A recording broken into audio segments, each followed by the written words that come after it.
Hello friend, आप सभी का आपके अपने यूट्यूब चैनल ब्राइट बुद्धि में आप सभी का स्वागत है। तो हम बीपीएससी पूर्वावलोकन के बुक का आज हम 124 पेज नंबर का क्वेश्चन देखेंगे। पिछली क्लास में हमने 123 पेज नंबर तक देखे थे। कुछ इशूज़ था, पेज मिस था, तो हमने क्लास वहीं पे समाप्त कर दिया था। तो आज हम 124 पेज से आगे का कंप्लीट करेंगे। वीडियो अच्छा लगे तो लाइक कमेंट शेयर जरूर कीजिएगा अपने हित में दोस्तों के साथ, और जो पहली बार देख रहे हो चैनल को जरूर सब्सक्राइब करके बेल घंटी बजाएंगे।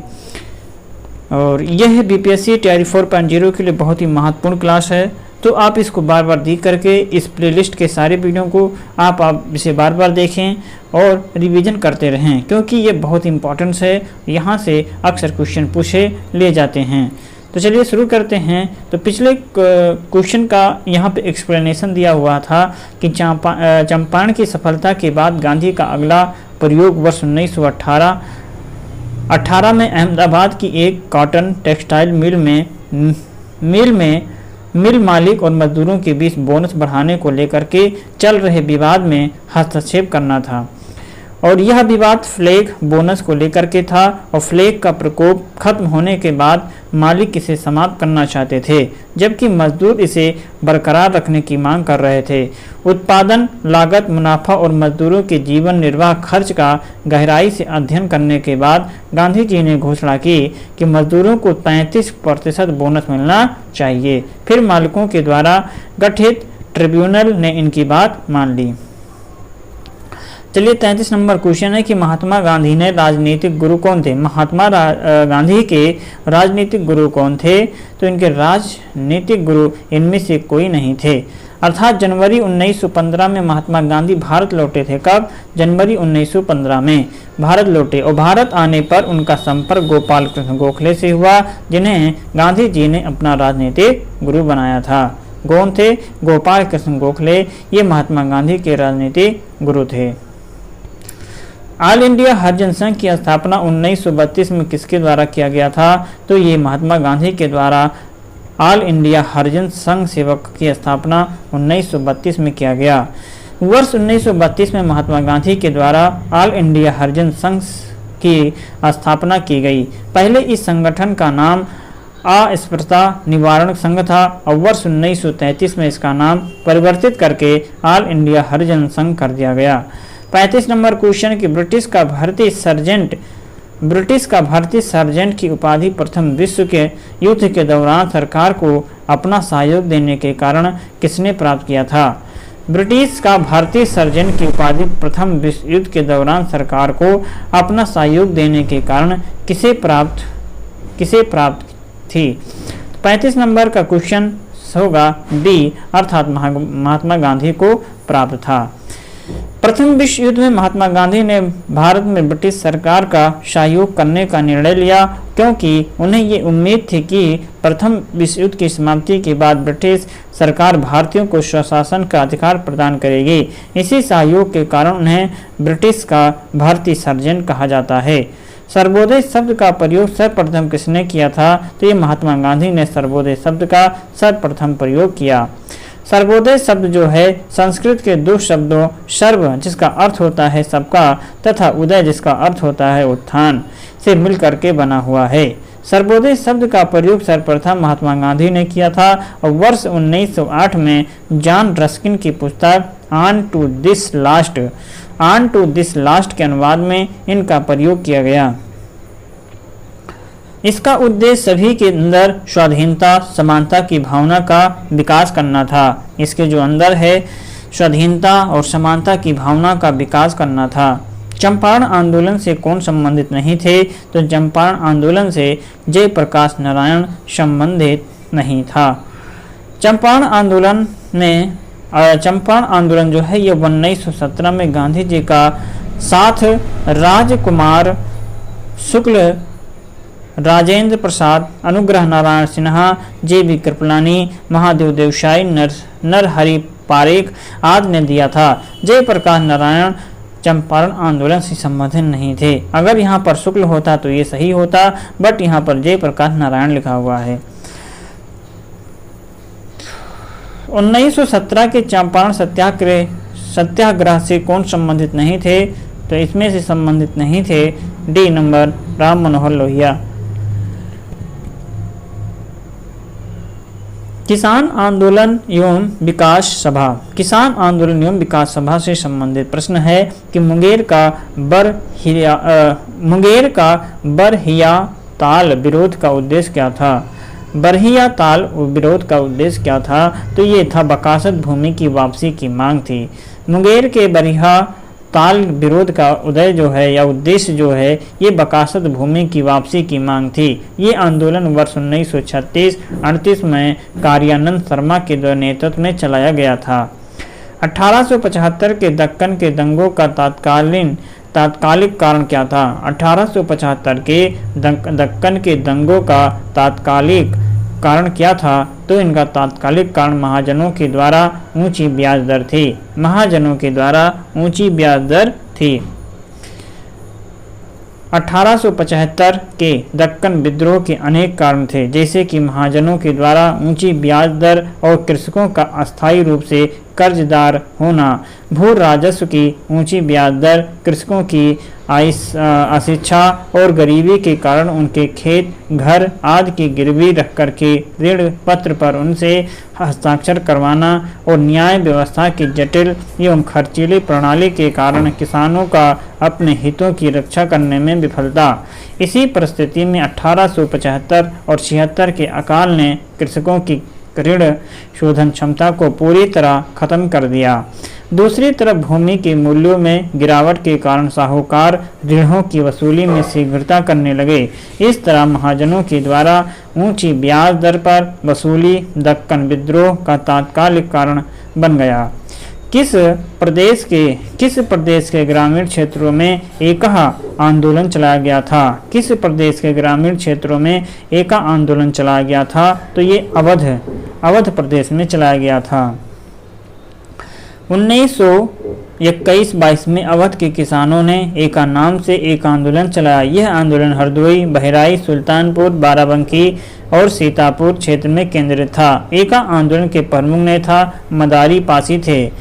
नाई धोबी बंद सामाजिक बाइकाट का एक स्वरूप था, जो 1919 में किसानों के द्वारा प्रतापगढ़ जिले में चलाया गया था। मतलब ये है कि किसानों के द्वारा प्रतापगढ़ में चलाया गया था। नाई धोबी बंद सामाजिक बाइकाट का एक स्वरूप था, जो 1919 में किसानों के द्वारा प्रतापगढ़ जिले में चलाया गया। वर्ष 1919 के अंतिम दिनों में किसानों का संगठित विद्रोह खुल करके सामने आया। अवध के प्रतापगढ़ जिले की एक राजगीर में नाई धोबी बंद सामाजिक बहिष्कार एवं संगठित कार्यवाही की पहली घटना थी। झुंगरी सिंह और दुर्गापाल सिंह ने इनमें महत्वपूर्ण भूमिका निभाई, लेकिन जल्दी ही आंदोलन में एक नया चेहरा उभरा, बाबर रामचंद्र, जिन्होंने आंदोलन की बागडोर ही नहीं संभाली, अपितु उसे और मजबूत एवं जुझारू बनाया। बाबर रामचंद्र, जिनका मूल नाम था श्रीधर बलवंत जोधपुरकर, का जन्म ग्वालियर के एक छोटे से गांव के ब्राह्मण परिवार में हुआ। कुछ नेता के अनुसार उनका जन्म महाराष्ट्र में हुआ था। वर्ष 1920 के मध्य में वे एक किसान नेता के रूप में उभरे तथा उन्होंने अवध के किसानों को संगठित करना शुरू किया। उनमें संगठन की अद्भुत क्षमता थी और वर्ष 1920 में इनके प्रयासों से प्रतापगढ़ में अवध किसान सभा का गठन हुआ। यदि नील की खेती करने से छूट चाहते तो नील के किसानों को कौन सा क्षतिपूर्ति कर देना पड़ता था, तो उन्हें तवान देना पड़ता था। किसानों को अपनी जमीन के कम से कम 3/20 भाग पर नील की खेती करना चाहते थे तथा उन यूरोपीय मालिकों के द्वारा तय दामों पर उन्हें बेचना पड़ता था। उन्हें तिनकठिया पद्धति भी कहा जाता है। यदि नील की खेती करने से छूट चाहते तो नील के किसानों को क्षतिपूर्ति कर देना पड़ता था, जिसे तवान कहा जाता था। तो यहाँ पर आई बात कि यदि नील की खेती करने से छूट चाहते हो तो नील के किसानों को कौन सी क्षतिपूर्ति कर देना पड़ता था, तो उनको तवान देना पड़ता था। अवध के एका आंदोलन का उद्देश्य क्या था। अवध के एका आंदोलन का उद्देश्य क्या था, तो इनका उद्देश्य ये था कि लगान का नगद में परिवर्तन। एका आंदोलन जो 1921-22 का नेतृत्व पिछड़ी जात के मदारी पासी ने किया था। इस आंदोलन में जिनकी गतिविधि के मुख्य केंद्र हरदोई, बाराबंकी, बहराइच तथा सीतापुर थे। किसानों की मुख्य शिकायतें लगान में बढ़ोतरी और उपज के रूप में लगान वसूल करने की प्रथा को लेकर के थी। किसानों में 50% से अधिक लगान वसूल किया जा रहा था। जमींदारों के गुर्गे ठेकेदार किसानों को प्रताड़ित करते थे। एका आंदोलन का राष्ट्रवादियों के द्वारा निर्धारित अहिंसक नीतियों में विश्वास कम था। फलस्वरूप राष्ट्रवादी नेता आंदोलन से अलग थलग पड़ गए और आंदोलन ने दूसरी राह पकड़ ली। इस आंदोलन में सरकार को लगान देना बंद नहीं किया गया, बल्कि आंदोलनकारियों की प्रमुख मांग थी बढ़ती महंगाई के कारण लगान का नकद में रूपांतरण किया जाए। स्वामी सहजानंद का संबंध था। तो स्वामी सहजानंद का संबंध किससे था? तो ये बिहार के किसान आंदोलन के साथ था। स्वामी सहजानंद ने बिहार प्रांतीय किसान सभा की स्थापना की थी। तो स्वामी सहजानंद ने बिहार प्रांतीय किसान सभा की स्थापना की थी और वे अखिल भारतीय किसान सभा के एक प्रमुख नेता भी थे। उनका संबंध बिहार के किसान आंदोलन से था। इनके कृषि सुधार कार्य का वास्तविक लक्ष्य जमींदारी प्रथा का उन्मूलन तथा कृषकों को मालिकाना अधिकार दिलाना था। किसानों के प्रति इनकी समर्पित सेवाओं के कारण इन्हें किसान प्राण कहा जाने लगा। बिहार प्रांतीय, अगला क्वेश्चन है कि बिहार प्रांतीय किसान सभा का गठन किसने किया? बिहार प्रांतीय किसान सभा का गठन किसने किया था? तो ये स्वामी सहजानंद सरस्वती के द्वारा किया गया।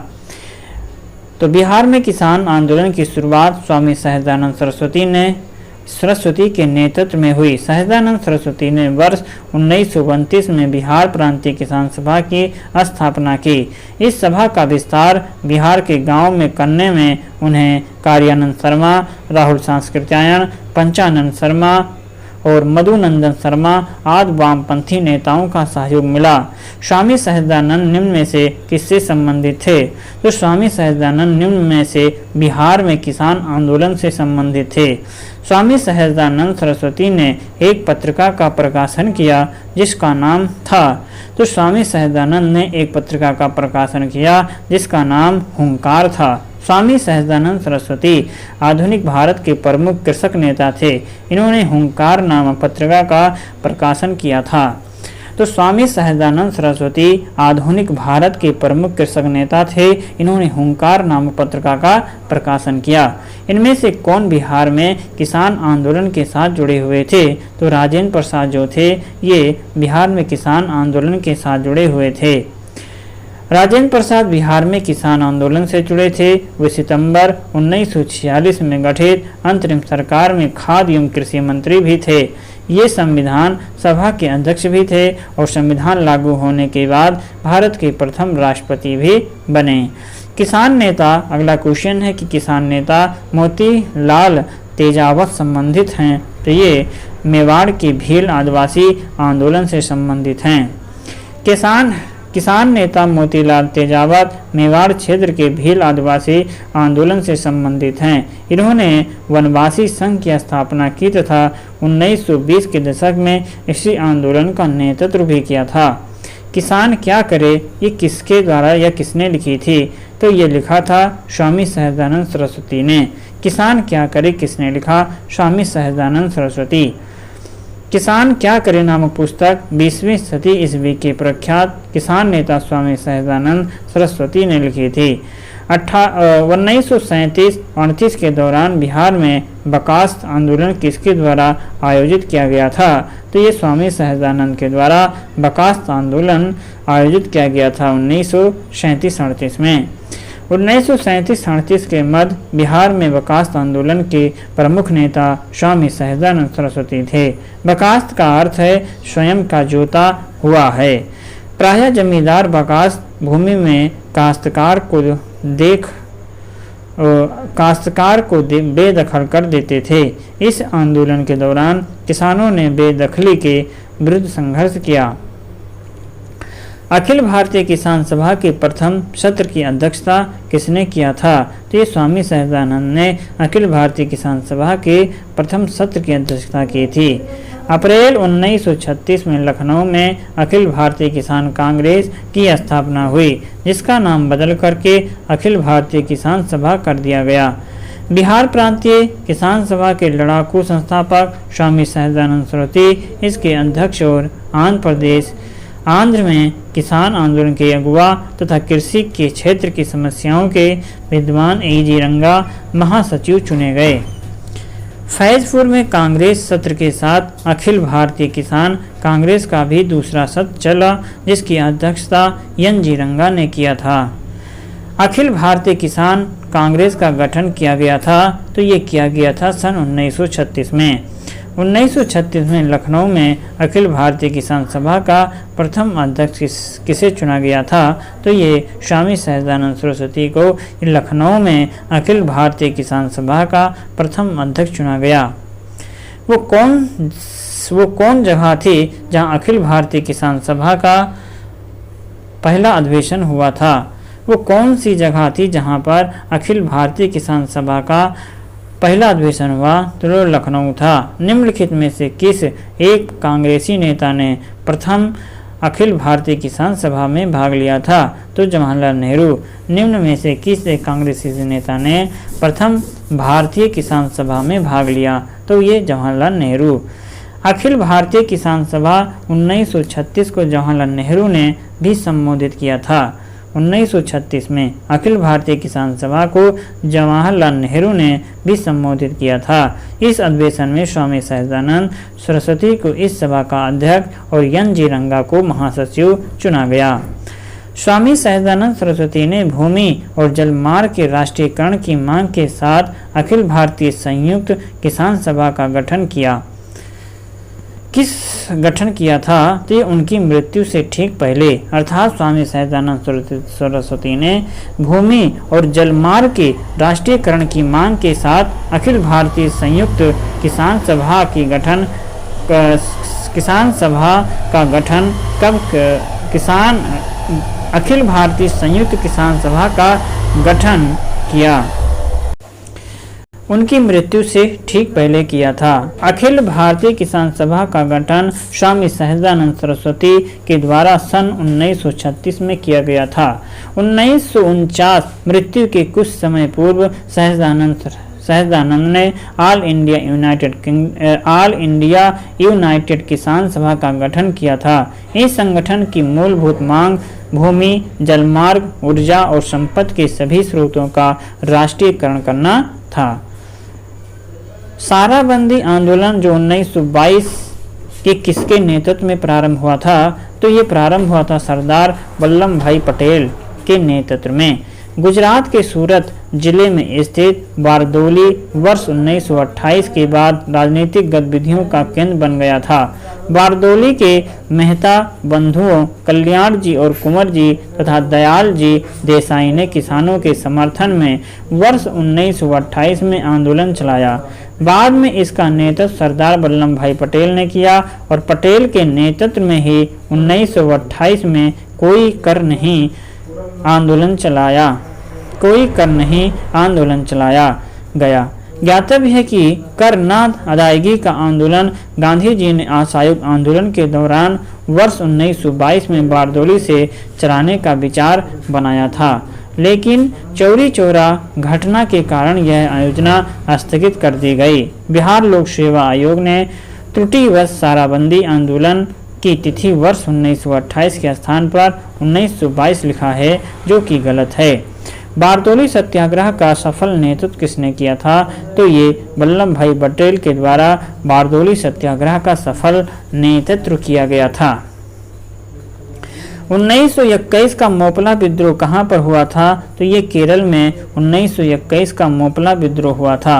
मोपला विद्रोह केरल के मालाबार क्षेत्र में वर्ष 1921 में हुआ था। यहाँ पर काश्तकार अधिकतर बटाईदार मुसलमान थे तथा जमींदार अधिकतर हिंदू थे। आंदोलन जमींदारों के शोषण के खिलाफ था। एक सन्यासी जो फिजी में एक गिरमिटिया मजदूर के रूप में काम करने के बाद उस जिले में अपनी पीठ पर तुलसीदास रामायण की एक प्रति लेकर के आया था, जिससे वह ग्रामीण श्रोताओं को छंद सुनाता था। यहाँ जिस किसान नेता का जिक्र है वो कौन किसान नेता थे, तो वो थे बाबा रामचंद्र। 17 अक्टूबर 1920 को बाबा रामचंद्र के द्वारा उत्तर प्रदेश के प्रतापगढ़ जिले में अवध किसान सभा का औपचारिक रूप से गठन किया गया। प्रश्न में दिया गया कथन बाबा रामचंद्र के संदर्भ में है, जो फिजी में एक गिरमिटिया मजदूर के रूप में काम करने के बाद भारत आए और एक सन्यासी के रूप में जीवन यापन करने लगे। बिहार किसान सभा में या बिहार किसान सभा से कौन जुड़ा था? उपरोक्त में से कोई नहीं जुड़ा हुआ था, अर्थात एक से अधिक या उपरोक्त में से कोई, अर्थात ऑप्शन में ई सही है। तो इसमें से एक से अधिक लोग थे, इसलिए ऑप्शन यहाँ पर ई। बिहार में किसान आंदोलन की शुरुआत स्वामी सहजानंद सरस्वती, तो सरस्वती भी थे, के नेतृत्व में हुआ था। स्वामी सहजानंद सरस्वती ने वर्ष 1929 में बिहार किसान सभा की स्थापना की।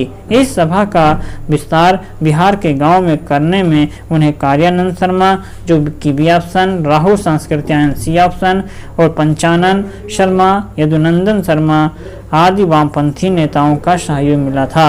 अर्थात इसमें से चारों व्यक्ति थे जिन्होंने किसान सभा का गठन किया था, इसीलिए इसमें से उपयुक्त में से एक से अधिक सही होगा। सच्चिदानंद सिन्हा किसके साथ जुड़े थे?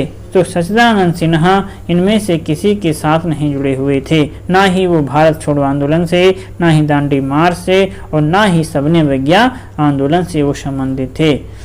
तो सच्चिदानंद सिन्हा उपरोक्त किसी आंदोलन से संबंध नहीं थे। इन्हें संविधान सभा के प्रथम अधिवेशन में 9 दिसंबर 1946 सर्वसम्मति से अस्थायी अध्यक्ष चुना गया। तो अस्थायी अध्यक्ष स्वामी सहजानंद सरस्वती को स्वामी सच्चिदानंद सिन्हा को चुना गया। बारदोली सत्याग्रह का सफल नेतृत्व किसने किया था? तो इसका सफल नेतृत्व किया था वल्लभ भाई पटेल के द्वारा किया गया। वर्ष 1929 में सूरत जिले के बारदौली तालुके में गांधीवादी आंदोलन और सत्याग्रह को पर्याप्त सफलता मिली और यहाँ मेहता बंधु सराखे गांधी जी के अनुयायी ने वर्ष 1922 से ही निरंतर अभियान चला रखा था। वर्ष 1928 में यहाँ कृषक आंदोलन का नेतृत्व वल्लभ भाई पटेल ने किया था, जो बारदौली सत्याग्रह के नाम से प्रसिद्ध हुआ। इसी आंदोलन में सफलता के कारण पटेल को बारदौली की महिलाओं ने सरदार की उपाधि प्रदान की। भारतीय किसान संस्थान की स्थापना एन.जी. रंगा ने की और वर्ष 1929 में फजलुल हक ने प्रजा पार्टी, जो बाद में बंगाल प्रजा पार्टी बने, की स्थापना की। यही पार्टी आगे चलकर कृषक प्रजा पार्टी के नाम से जानी गई। बिहार का बकास्त संघर्ष स्वामी श्रद्धानंद सरस्वती से संबंधित है। तो बकास्त आंदोलन या बकास्त संघर्ष जो है ये स्वामी श्रद्धानंद सरस्वती से संबंधित है। ट्रेड यूनियन एवं साम्यवादी दल। बम्बई में अखिल भारतीय व्यापार संघ कांग्रेस की स्थापना कब किया गया? तो ये 1920 में किया गया था। एन.एम. जोशी, जोसेफ बैप्टिस्टा, लाला लाजपत राय के प्रयासों से अखिल भारतीय व्यापार संघ कांग्रेस या अखिल भारतीय ट्रेड यूनियन कांग्रेस की स्थापना मुंबई में 31 अक्टूबर 1920 को हुई। लाला लाजपत राय इसके प्रथम अध्यक्ष और दीवान चमनलाल प्रथम महासचिव थे। तो लाला लाजपत राय इसके प्रथम अध्यक्ष और दीवान चमनलाल प्रथम महासचिव थे। अखिल भारतीय ट्रेड यूनियन कांग्रेस के प्रथम अध्यक्ष कौन थे? तो लाला लाजपत राय अखिल भारतीय ट्रेड यूनियन कांग्रेस के प्रथम अध्यक्ष थे। भारत ट्रेड यूनियन कांग्रेस के पहले अध्यक्ष कौन थे? तो लाला लाजपत राय थे। भारत में ट्रेड यूनियन कांग्रेस, भारत में ट्रेड यूनियन कांग्रेस, जिसे अखिल भारतीय ट्रेड यूनियन कांग्रेस की स्थापना ये एन.एम. जोशी के द्वारा 31 अक्टूबर 1920 को मुंबई में की गई। इसकी स्थापना का कारण 1919 में अंतर्राष्ट्रीय श्रम संगठन की स्थापना था। इसीलिए भारतीय श्रमिक संगठन ने आपस में संगठित होने का फैसला किया। इसके प्रथम अध्यक्ष लाला लाजपत राय थे तथा उपाध्यक्ष जोसेफ बैप्टिस्टा एवं महामंत्री दीवान चमनलाल बजाज थे। इस संगठन का प्रथम विभाजन 1929 में नागपुर अधिवेशन में हुआ। विभाजन के फलस्वरूप all India trade union federation की स्थापना हुई। इस समय जवाहरलाल नेहरू इसके अध्यक्ष थे। ट्रेड यूनियन आंदोलन के क्रांतिकारी चरण कौन सा?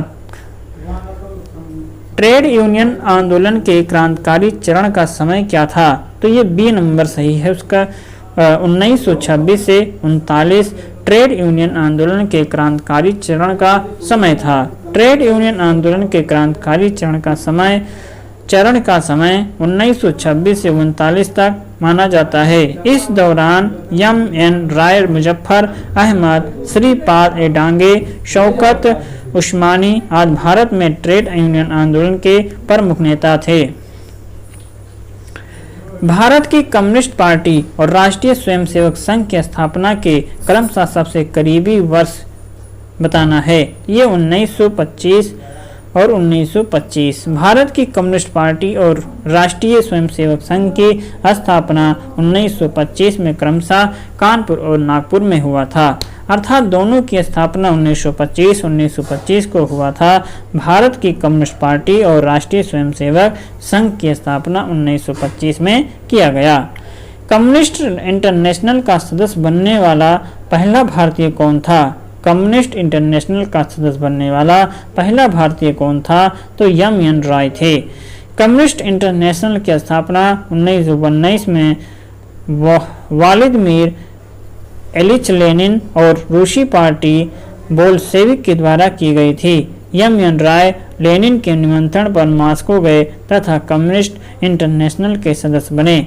कम्युनिस्ट इंटरनेशनल के सदस्य बनने वाले वे पहले भारतीय थे। रोलेट एक्ट और जलियांवाला बाग हत्याकांड जो 1919 से प्रारंभ हुआ था, इससे संबंधित क्वेश्चन। रोलेट एक्ट एक भारत में लागू किया गया था, सन 1919 में लागू किया गया था। भारत में बढ़ रही क्रांतिकारी गतिविधियों को कुचलने के लिए सरकार ने 1917 में न्यायाधीश सिडनी रोलेट एक्ट की अध्यक्षता में एक समिति गठित किया था, जिसका उद्देश्य था आतंकवाद को कुचलने के लिए एक प्रभावी योजना का निर्माण करना था। इसके सुझावों पर मार्च 1919 में पारित विधेयक रोलेट एक्ट के नाम से जाना गया।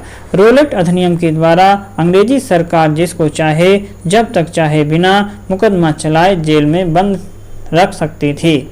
इसीलिए इस कानून को बिना वकील, बिना अपील तथा बिना दलील का कानून कहा गया। रोलेट एक्ट का भारतीय राष्ट्रीय कांग्रेस ने विरोध किया क्योंकि इसका लक्ष्य था वैयक्तिक स्वतंत्रता को सीमित करना।